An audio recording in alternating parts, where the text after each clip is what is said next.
Meus caros, nessa oportunidade nós vamos falar sobre os erros do missionário Davi Miranda. Deixe seu like, se porventura não é inscrito no canal, se inscreva. O primeiro erro do missionário Davi Miranda, até porque ele era um ex-católico e deve ter aprendido um pouco do catolicismo, foi dizer, ou era dizer, que só a IPDA salvava.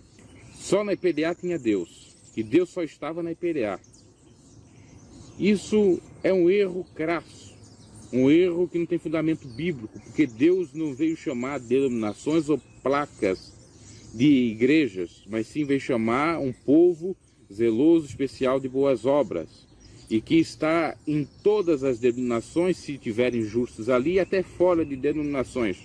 Então, foi um erro muito equivocado da parte dele. Depois, no final da vida dele, ele percebeu que a IPDA estava errada, porque até fazia entrevista com os demônios, e os demônios diziam, demônios, às vezes não eram demônios também, eram as próprias pessoas se fingindo ser endemoniadas, e aí ele começou a dizer, olha, aqui também está tudo errado, e se a igreja não permanecer na doutrina, vai ser igual às outras e tal. Mas na realidade, o que ele deveria ter dito era o seguinte, que a doutrina que se pregava na IPDA era a que salvava, que era a doutrina do Pai, do Filho e do Espírito Santo, não a igreja.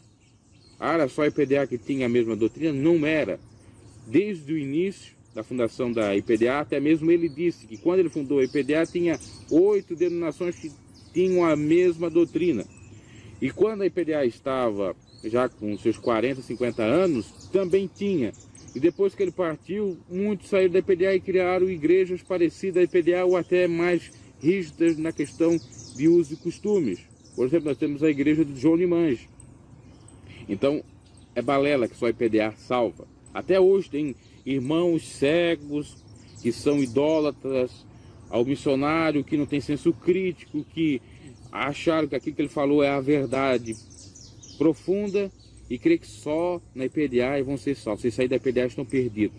É a mesma coisa que os católicos fazem, os padres que dizem que aquele que não está na IPDA católica já está perdido. Não vai atrás desse engano. Eu, até mesmo no início da fé, acreditava assim, mas depois Deus foi abrindo meus olhos. Segundo erro do missionário, defender os pecados da sua própria família, os erros da sua própria família. Defender a Débora, defender o Davi filho, o Daniel. Então, isso que ele fez pesou inclusive na questão da ordem espiritual da igreja, porque muitas pessoas viam que a Débora estava fazendo alguma coisa equivocada, pelo menos quanto o regulamento interno RI, e ficavam murmurando. E o missionário, uma vez, eu escutei ele dizendo, a Débora é uma bênção, Deus a elegeu para administrar a igreja, e muitos ficam falando, olha, cuidado com Deus, ele defendendo a Débora que pinta o cabelo até hoje, e que segundo o regulamento interno era pecado. Só que para os membros era pecado, para as membras era pecado, para as mulheres. Agora para Débora não era, porque nunca foi punida. Então gerava contenda e ele continuava a pregar aquilo. Então foi um erro dele, porque se a Débora não estava errada, ele deveria então não pregar mais contra a pintura do cabelo, liberar ou deixar a critério de cada um. Aí muitos acham que ele fez certo, porque a Bíblia diz, tem que defender a família, porque aquele que não cuida da família é pior que o infiel.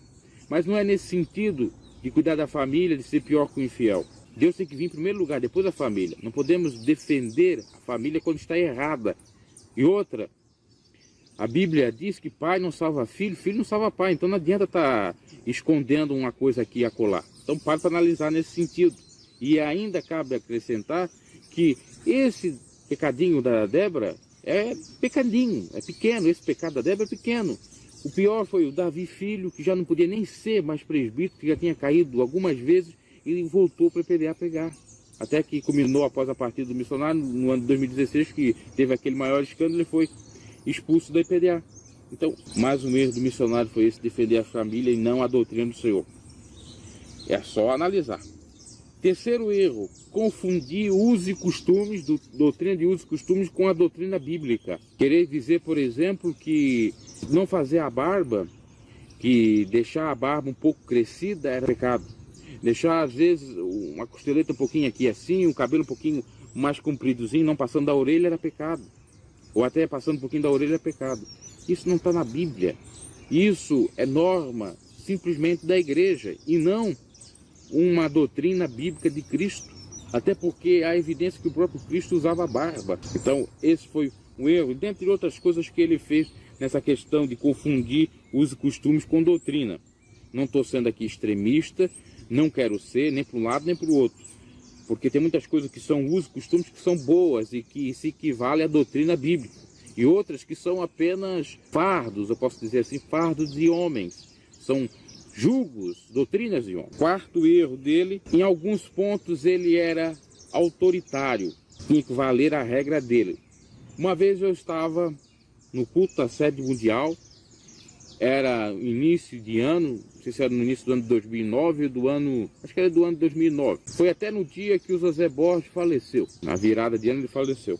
E o missionário naquele dia estava um pouco, assim, agitado e pregando assim, e chegou o momento de pegar a salva, o dinheiro do pessoal, fazer lá o seu voto, entregar seu voto, era voto e oferta, melhor dizendo. Os obreiros não obedeceram, obreiros, não sei se não obedeceram, ele dizia que não obedeceram, que estava vendo, porque ele queria que aguentasse as ofertas e os votos para fazer oração, para depois colocar nas salvas, e os obreiros se apressaram. Aí ele mandava os pastores ir atrás desse obreiro que fez alguma coisa equivocada.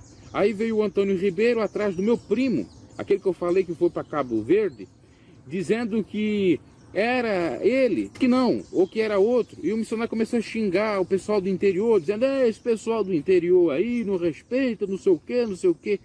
Eu achei ali de uma péssima atitude dele, ao ponto de ele até encerrar o culto antes das 6 horas da tarde, não fazer a oração de explosão do milagre, fazer direto a oração da fé e encerrar o culto.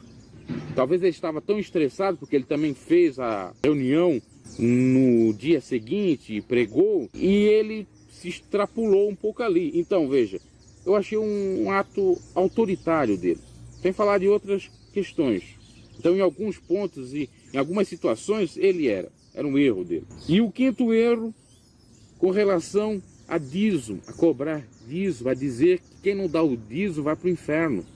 Eu escutei isso, eu colocava as transmissões do missionário de São Paulo na minha congregação em Santa Catarina, o som ao vivo lá da internet.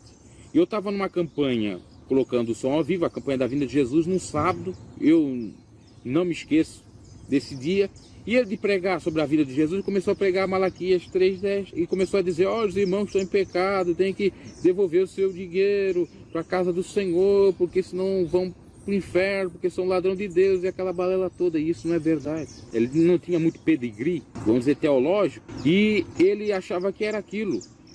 Mas se fosse estudar teologia, ele não era formado em teologia, tinha o primário, e era um pregador da Praça da Sé. Ele achava que era aquilo mesmo, e era um fardo para o povo. Tanto é que, por exemplo, para você ser obreiro, se você não desse o dízimo, você não podia pregar.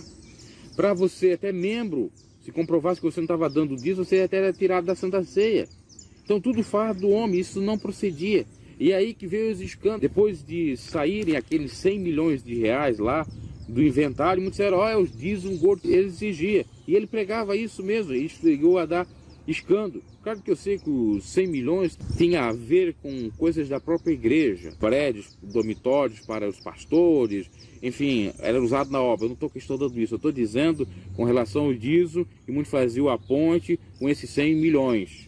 Perigo o amor ao dinheiro. Es un peligro el amor al dinero. Isso leva à condenação do fogo do inferno. Lleva a la condenación del fuego del O infierno. amor ao dinheiro é a raiz de todos os males. El amor al dinero es el raíz de todos los males. Podemos ter dinheiro, mas não pôr o coração nele. Podemos tener dinero, pero no poner el corazón en ello. Quantos irmãos e irmãs ¿Cuántos hermanos y hermanas que ama tanto o seu que dinheiro aman tanto su que dinero não tem coragem de dar o y dízimo, no tienen coraje de dar el diezmo? sabendo que é bíblico? Sabiendo que es bíblico. Ele examina na Bíblia e vê Examina la Biblia y ve que tem que dar o dízimo do Senhor, que tiene que dar el diezmo del Señor. depositar na conta da igreja Deus e Amor. Depositar en la cuenta de la iglesia de Dios es amor. Mas o amor dele é tão grande pelo dinheiro. Pero su amor es tan grande por el Ele, dinero. não vou dar não. Dice, no, no voy a dar. Como se o dinheiro fosse dele. Como si el dinero no fuera de él. Como se ele mesmo fosse inteligente de si mesmo. Como si él fuera inteligente por sí mismo. Para ganhar o pão de cada dia. Para ganar el pan de cada día. Essa inteligência que nos dá para ganhar o pão Esa inteligencia que tenemos é para o ganar próprio el pan. Deus Jeová. El propio Dios Jehová. É Jesus, Espírito Santo. Jesús es el Espíritu Santo. Glória a Deus. Gloria a Dios. E assim, Y así, o amor ao dinheiro é tão grande el amor al dinero es tan que grande. muitos irmãos e irmãs roubam o Muchos Senhor. hermanos roban al Señor. Por que te roubamos, Senhor? ¿En qué te robamos, Señor? Essa é a nossa pergunta. Esa es nuestra pregunta. Os dízimos No, de los e diezmos. nas ofertas Y en alçadas. las ofrendas alzadas. Então, meus, o ladrão não tem parte com Deus no céu. El ladrón no participa con Dios en el cielo. Então, ora, se um homem roubar o outro já Si un é hombre roba al pecado. otro, ya es pecado. Imagine roubar a Deus, Imagínense robar a o Dios. dízimo de El Deus. diezmo de Dios. Terrível, né? Terrible, ¿no? Então, meus irmãos, Entonces, mis hermanos, pensa nessas coisas piensen en estas cosas. e o Espírito Santo está falando conosco El Espíritu Santo habla con para nos nosotros ajudar para a ayudarnos. sermos vencedores. Atualidades BG, atualizando e relembrando você. Se porventura não é inscrito no canal, se inscreva. Abraço e até a próxima.